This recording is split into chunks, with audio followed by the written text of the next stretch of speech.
Bonjour à tous, j'espère que vous allez bien. De vive voix, je peux enfin vous souhaiter une très bonne année 2023. Plein de belles choses, la santé, l'amour, la concrétisation de projets. Bref, plein de belles choses pour 2023. La nouvelle année, c'est souvent le bon moment pour les soi-disant bonnes résolutions, vous savez. Et ben moi j'ai décidé de garder la même que 2022. Et ça tient en un seul mot, oser.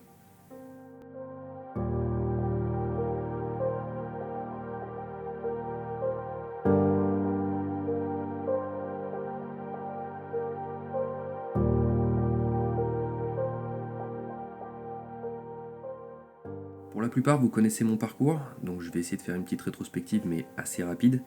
En fin d'année 2021, j'ai acheté mon premier appareil photo. Le but était de prendre en photo essentiellement ma famille, mon chien et quelques paysages. C'était ma première motivation. Et je voulais surtout un vrai appareil. Je voulais arrêter de prendre des photos au smartphone et découvrir un peu le monde de la photographie. Donc j'ai acheté mon premier appareil photo. À partir de là, j'ai commencé à shooter un petit peu tout ce qui passait sous les yeux, on va dire ça comme ça. Mais les résultats étaient forcément pas au rendez-vous, dans le sens où je n'y connaissais rien à la photo. À partir de là, je me suis retroussé les manches et j'ai décidé d'apprendre la photographie à travers les livres, à travers multiples tutos qui fleurissent sur internet. C'est d'ailleurs une mine d'or pour trouver tout type d'informations, concernant l'apprentissage de la photo ou autre domaine d'ailleurs. Là, je dirais en 1 ou 2 mois, j'ai acquis des bases solides en photographie. À partir de là, j'ai vraiment pu commencer à m'amuser avec mon boîtier. Mais c'est pas tout, c'est-à-dire que mon appareil photo, il a plein d'options et je ne savais pas comment les utiliser. Donc à partir de là, j'ai décidé de me former directement sur ce boîtier-là. C'est quand même dommage d'acheter une Porsche et de rouler qu'en première, non? Là encore, je dirais, il m'a fallu un bon mois, histoire d'acquérir toutes les connaissances de ce boîtier. Ok, donc là, ça fait 2-3 mois que j'ai acheté mon appareil, je me suis formé sur les bases photo, je connais a priori plutôt bien mon boîtier, et maintenant, qu'est-ce que j'en fais? Eh bien, il a fallu que je m'exerce, beaucoup. Je suis sorti, j'ai pris plein de photos. Souvenez-vous, à la base, c'était simplement pour prendre des photos de famille et prendre des photos de paysages. Et pour tester mon boîtier et toutes mes connaissances photos, j'ai voulu l'utiliser en pleine nuit, j'ai voulu l'utiliser dans la rue, j'ai voulu l'utiliser en architecture et plein d'autres domaines. Et vu que ma résolution 2022 c'était justement d'oser, eh bien j'ai commencé à contacter quelques personnes, simplement dans le but de m'exercer à la photo.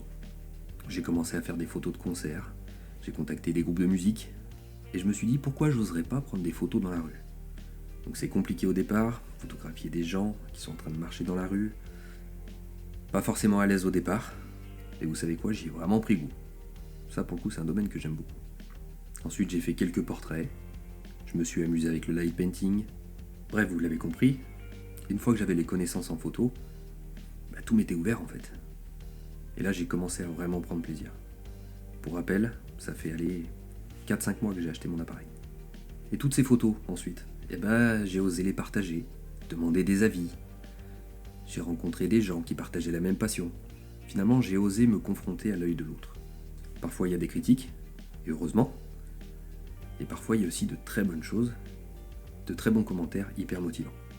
Ensuite sont arrivées les demandes de shooting, pour mettre en valeur une activité, pour avoir de la matière sur les réseaux, des artistes, des artisans, des familles. Bref, je commençais à avoir pas mal de demandes, et ça c'était l'été dernier. Et suite à toutes ces demandes, comme vous le savez, j'ai créé ma micro-entreprise en photographie en octobre dernier. Encore une fois, j'ai osé franchir le cap. Je vous ai dit que c'était ma motivation pour 2022.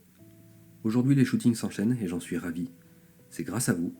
Je me fais plaisir, alors soit du côté professionnel, soit du côté personnel. Quoi qu'il arrive, j'ai de toute façon toujours mon appareil avec moi. Donc c'est toujours une source de plaisir. Bref, tout ceci pour vous dire une chose. Décembre 2021, j'achète mon premier appareil photo. Décembre 2022, j'ai ma micro-entreprise en photographie. Il m'a fallu 1 an. Finalement, c'est passé hyper vite. Mais comment j'en suis là aujourd'hui, c'est parce que j'ai osé. Et ça s'applique sur n'importe quel domaine. Que ce soit dans l'art, la peinture. Si vous avez envie de faire quelque chose, vraiment, par pitié, osez. Osez le faire pour vous d'une part, mais aussi pour les autres. Car je suis sûr qu'il y a beaucoup de gens qui aimeraient découvrir votre talent. Et finalement, avec cette année 2022, je me suis dit, pourquoi je m'inventais des excuses pour pas le faire? Ça fait longtemps que j'ai envie de faire de la photo. Et il y a un moment, il faut se lancer, et je pense qu'il faut prendre le bon wagon, Si vous attendez le train suivant, à mon avis il sera moins confortable et vous irez peut-être pas à la destination que vous vouliez au départ. C'est une image qui est sortie comme ça, mais je la trouve plutôt cool. Voilà les amis, je vous souhaite encore une nouvelle fois une belle année 2023. Et n'oubliez pas, osez. De mon côté, j'ai encore envie d'apprendre plein de choses et je compte bien mettre à profit mon envie pour réussir en 2023. Je vous dis à très bientôt, prenez soin de vous, salut.